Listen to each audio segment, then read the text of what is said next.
Krishna to all glories of Srila Prabhupada. तो बहुत सारे भक्तों के मन में ये प्रश्न उठता होगा कि आखिरकार उड़ीसा में स्थित पुरी में इतनी बड़ी भव्य रथ यात्रा का आयोजन क्यों होता है।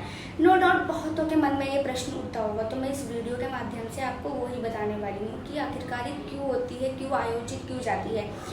तो श्री विष्णु भगवान का स्वरूप थे श्री कृष्ण जी, तो उन्हीं का ही ये रूप है। आषाढ़ मास की शुक्ल पक्ष की द्वितीय तिथि को यह आयोजित किया जाता है। क्या होता है, एक समय की बात है, जगन्नाथ जी की जो सिस्टर थी सुभद्रा जी, वो अपने भ्राताश्री से कहती है, भ्राताश्री मुझे इस नगर का भ्रमण करना है, आप क्यों ना मुझे इस नगर का भ्रमण करने के लिए लेके चलिए, मुझे इस नगर का भ्रमण करने की इच्छा हो रही है। तो उनके भ्राताश्री कहते हैं, अवश्य माता जी, मैं आपको इस नगर का भ्रमण करने के लिए लेके जाऊंगा। तो क्या होता है कि जगन्नाथ जी और सुभद्रा जी के बीच की जो बात हो रही होती है वो उनके बड़े भैया बलराम दाऊ जी सुन लेते हैं।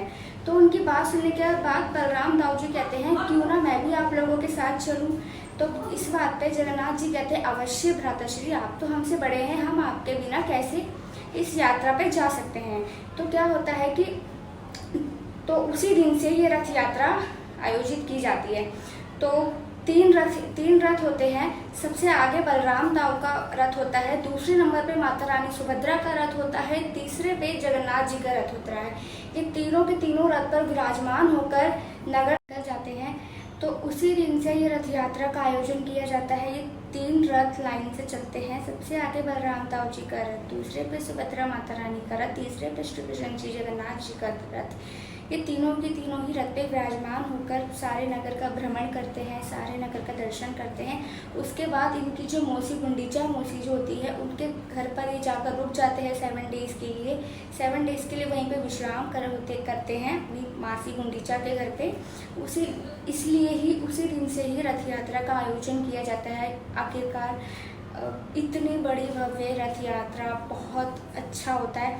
कहा जाता है कि जो भी इस रथ यात्रा में शामिल होता है, धक्का देता है, उस रथ यात्रा को उठाता है, रथ को उठाता है, उसे 100 यज्ञ का फल मिलता है।